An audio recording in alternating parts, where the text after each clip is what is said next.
जो है वो बहुत मेन चीज़ आ जाती है फिज़ा फेस वॉश कि आपने जो है वो सर्दियों के अंदर चेहरा आपने किस तरह से वॉश करना है। आम जो ये आप साबुन है, बना के लाई हैं? हाँ जी, ये ऑर्गेनिक सोप, क्योंकि आपको पता है वाह! मेरा अपना तो हर्बल का ये एक है। सोप तो हमें बनाना सिखा ही दें। हाँ जी, इंशाल्लाह इंशाल्लाह। तो आप लोग जो आम फेस वॉश या साबुन यूज़ कर रहे होते हैं आम रूटीन में तो ठीक होते हैं, हाँ। लेकिन जैसे ही सर्दियां स्टार्ट होती हैं तो आपको कोई इस तरह का सोप चाहिए होता है जो माइल्ड हो, जिसका पीएच लेवल बहुत ज़्यादा हाई, क्योंकि जितने साबुन है इनका पीएच लेवल 7 या 8 है, अल्कालाइन है, ड्राई करते हैं, आपके मॉइस्चर को जो है वो ये सोख लेते हैं। तो सर्दियों के अंदर आपको जो है वो इस तरह का माइल्ड जो है वो फेस वॉश या साबुन चाहिए कि जो आपके मॉइस्चर को जो है वो स्किन के अंदर से ना निकाले। इसके लिए बहुत सिंपल है कि आप ऑलरेडी जो साबुन यूज़ कर रहे हैं मैं उसके साथ भी रेसिपी बता देती हूँ, और अगर आप मार्केट से मिलती है ये सोप बेस, अगर आप सोप बेस लेके बनाती हैं तो मैं समझती हूँ कि वो ज़्यादा परफेक्ट हो जाएगा। ठीक है। आप जो मतलब हम घर में भी बना सकते हैं, जैसे गोट मिल्क हो गया, काऊ मिल्क के जो सब इस बना तरह की सकते चीज़ें जो बनती है हैं, सोप सब होते बना हैं। सकते हैं। ठीक है, मगर ये आपने तरीका मुझे थोड़ा सा वर्बली बताना है, और एक ब्रेक लेंगे, ब्रेक के बाद वापस आते हैं नैयर आप, तो फिर उसके बाद हम सोप बनाने का तरीका आपको बताएंगे यहाँ पर कि किस तरीके से कौन सा सोप आपकी एंटी एजिंग है जो आपको जवान बना सकता है, खूबसूरत नशोनुमा स्किन दिखा सकता है। तरह से जो है वो वाइटनिंग के लिए लोगों के सर्दियों के अंदर टैनिंग आ जाती है बहुत ज़्यादा।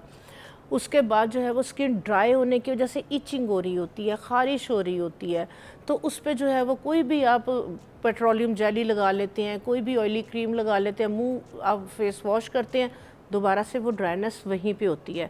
तो उसके लिए जो है वो मैं टर्मरिक हल्दी के साथ, हल्दी आपको पता है कि बहुत ज़बरदस्त उसकी हीलिंग प्रॉपर्टीज़ हैं, ठीक है, वाइटनिंग भी ज़बरदस्त है।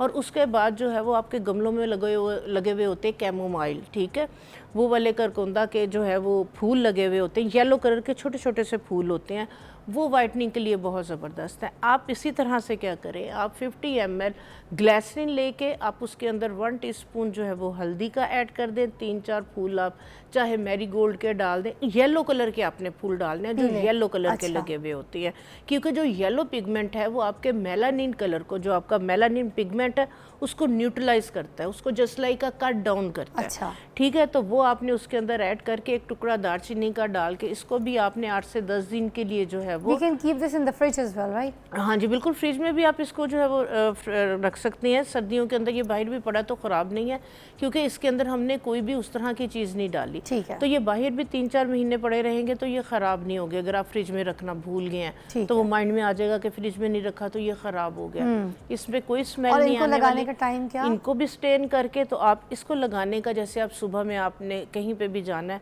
आपने फेस वॉश किया है, आप सीरम को जो है वो हाथ पे डाल लें और पूरे फेस पे लगा के आप टैप टैप कर लें। इसको ड्राई होने दें। ड्राई होने के बाद आपने जो अपना सन प्रोटेक्शन लगाना है, सन ब्लॉक लगाना है, या जो भी लाइट सी बेस वेस लगानी है आप इसके ऊपर लगा सकते हैं। इससे क्या होगा, अभी जो नई रिसर्च आई है, क्योंकि हम सन ब्लॉक पे बात करें, वो मैं बता देती हूँ कि सन ब्लॉक की जो नई रिसर्च है वो ये है कि सन ब्लॉक बिना ज़रूरत अगर आप अपनी स्किन के ऊपर लगाते हैं, जैसे अगर आप सन एक्सपोजर नहीं यूज़ कर रहे हैं, स्कॉचिंग सन में नहीं जा रहे हैं, तेज़ तपती धूप में, तो फिर आपको ज़रूरत नहीं है लगाने की। फजूल में ये जो कुछ आप रील्स और सारे सोशल मीडिया पे क्लिक्स देखते हैं ना कि उठते के साथ ही आप मुंह धोएं, मॉइस्चराइज़र लगाएं, उसके बाद सन ब्लॉक लगा दें, तो ये फ़ौरन सन ब्लॉक घर पे ऐसे आम इस्तेमाल मत करें when it's not necessary. Why? Because आपको स्किन का कैंसर हो जाता है। इसके ऊपर मैं डिटेल शो करूँगी, तो मेक श्योर अगर मैं कोई चीज़ बता रही हूँ तो मेरी रिसर्च के मुताबिक बता रही हूँ। सन ब्लॉक का एक्सेस इस्तेमाल फजूल में रोज़ सुबह उठते के साथ ही नहीं करना है, वो आपकी स्किन को कैंसर स्किन बना देगा, उसके कैंसर के स्किन सेल्स खोल देगा। ठीक है, तो आपने एहतियात करनी है, only where it's necessary, only then you can use it. Okay, हाँ जी बिल्कुल श्योर, अच्छी बात है। ये चीज़ें जो है ये वो नई रिसर्च थी, क्योंकि बच्चियों ने आजकल जो है ना वाकई ये काम पकड़ा हुआ है कि उठते साथ सबसे और पहले आपको पता है कितना महंगा आता है, महंगा भी आता है, भी नहीं, कितना महंगा आता है। अब हर कोई लिख के दे देता है, 5-5 हज़ार के 3-3 हज़ार के सन ब्लॉक मिल रहे हैं बाजार में, इतनी सी वो ट्यूबें होती हैं, 2 दिन तो चलते। भाई तो जो जब जरूरत है उसको तब लगाना है, घर में रोज नहीं लगाना, लगाने की जरूरत थोड़ी धूप, नरम धूप, छाव धूप, उसमें जरूरत नहीं होती घर की धूप के अंदर। इसके बाद जो है वो बहुत मेन चीज़ आ जाती है फिज़ा फेस वॉश, कि आपने जो है वो सर्दियों के अंदर चेहरा आपने किस तरह से वॉश करना है। आम जो साबुन आप बना के लाई हैं? हाँ जी, ये ऑर्गेनिक सोप, क्योंकि आपको पता है मेरा अपना तो हर्बल का ये है। एक सोप तो हमें बनाना सिखा ही दें। हाँ जी, इंशाल्लाह इंशाल्लाह। तो आप लोग जो आम फेस वॉश या साबुन यूज़ कर रहे होते हैं आम रूटीन में तो ठीक होते हैं, हाँ। लेकिन जैसे ही सर्दियाँ स्टार्ट होती हैं तो आपको कोई इस तरह का सोप चाहिए होता है जो माइल्ड हो, जिसका पीएच लेवल बहुत ज़्यादा हाई, क्योंकि जितने साबुन है इनका पीएच लेवल 7 या 8 है, अल्कालाइन है, ड्राई करते हैं, आपके मॉइस्चर को जो है वो ये सोख लेते हैं। तो सर्दियों के अंदर आपको जो है वो इस तरह का माइल्ड जो है वो फेस वॉश या साबुन चाहिए कि जो आपके मॉइस्चर को जो है वो स्किन के अंदर से ना निकाले। इसके लिए बहुत सिंपल है कि आप ऑलरेडी जो साबुन यूज़ कर रहे हैं मैं उसके साथ भी रेसिपी बता देती हूँ, और अगर आप मार्केट से मिलती है ये सोप बेस, अगर आप सोप बेस लेके बनाती हैं तो मैं समझती हूँ कि वो ज़्यादा परफेक्ट हो जाएगा। ठीक है। आप जो मतलब हम घर में भी बना सकते हैं, जैसे गोट मिल्क हो गया, काउ मिल्क, सब बना सकते हैं, सब बना सकते हैं। ठीक है, मगर ये आपने तरीका मुझे थोड़ा सा वर्बली बताना है, और एक ब्रेक लेंगे, ब्रेक के बाद वापस आते हैं नैयर आप, तो फिर उसके बाद हम सोप बनाने का तरीका आपको बताएंगे यहाँ पर कि किस तरीके से कौन सा सोप आपकी एंटी एजिंग है जो आपको जवान बना सकता है, खूबसूरत नशोनुमा स्किन दिखा सकता है। मगर कुछ इंपॉर्टेंट हम नुस्खे देख रहे थे, इस वजह से हमने कहा कि आपकी कॉल्स रिसीव ना करें।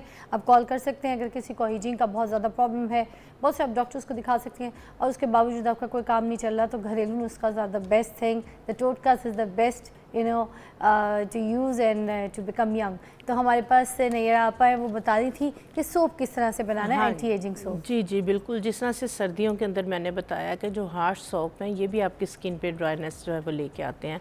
उसके लिए जो है वो आप क्या करें, जो आप आम साबुन जो है वो यूज़ कर रहे हैं, आप उस साबुन को लें, उसको आप कश कर लें, उसको कश करके आप एक नॉन स्टिक फ्राई पैन में डालें।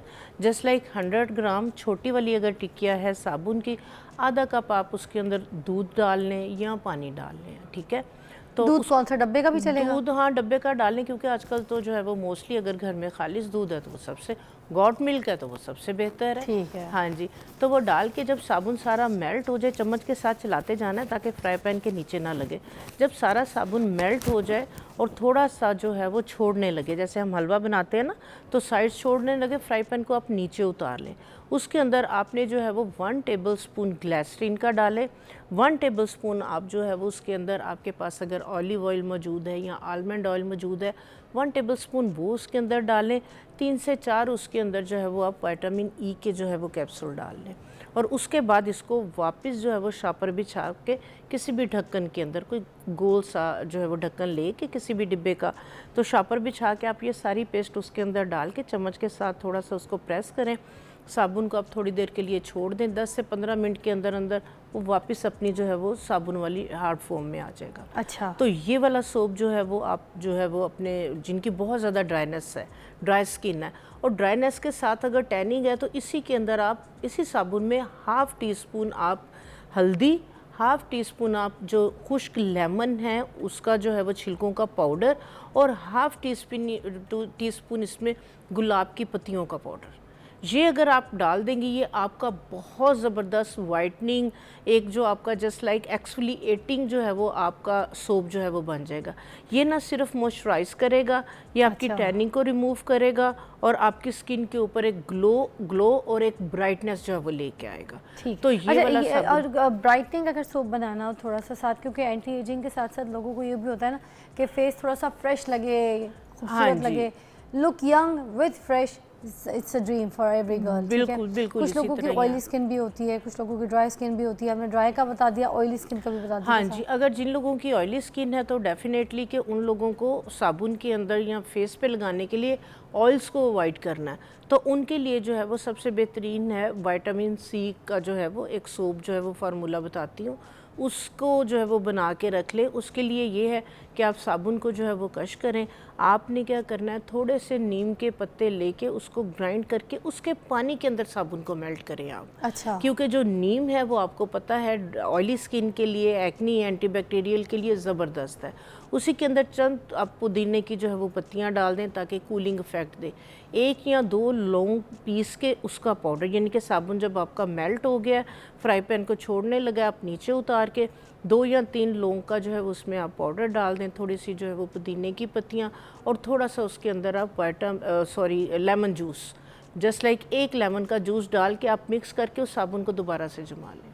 और इसी के अंदर आप थोड़ी सी हल्दी भी लाजमी ऐड करें, तो ये आपका जो है वो ऑयल को भी कंट्रोल करेगा, आपकी एक्नी को भी ड्राई करेगा, एंटीबैक्टीरियल, एंटीसेप्टिक, प्लस आपके जो है वो अगर टैनिंग आ रही है तो ये टैनिंग को भी रिमूव करेगा। अच्छा, बच्चियाँ जैसे स्कूल कॉलेज जाती हैं, ठीक है, तो उनके हाथ पीले तो नहीं हो जाएंगे हल्दी अगर बिल्कुल भी नहीं, बिल्कुल भी नहीं, कोई हल्दी नहीं, हाफ टी स्पून पे तो नहीं छोड़ेगा, कुछ भी नहीं छोड़ेगा, कुछ भी नहीं छोड़ेगा, तो कोई ये भी हमने नहीं। हल्दी कौन सी जो किचन की हल्दी आम आपकी, हाँ जी, नहीं, कोशिश करें कि किचन में भी जो आप यूज़ कर रहे हैं तो आप पंसारी की दुकान से खालिस हल्दी लेके आए, आंबा हल्दी, आप खालिस हल्दी लेके आए। अगर आप खानों में भी यूज़ कर रहे हैं कोशिश करें, क्योंकि मैंने देखा है जो पैकेट्स वगैरह में या इस तरह से जो है वो मिलती है, उसके अंदर उन्होंने कलर और कॉर्न स्टार्च और इस तरह से डाल के जो है वो हल्दी बनाई होती है। हल्दी का जो प्रोसेस है ये थोड़ा सा जो है वो लेंथी है, मुश्किल है, लेकिन जो खालिस हल्दी है उसकी अपनी खुशबू, उसका कलर, उसकी प्रॉपर्टीज़, क्वालिटीज़ टोटल डिफरेंट होती है।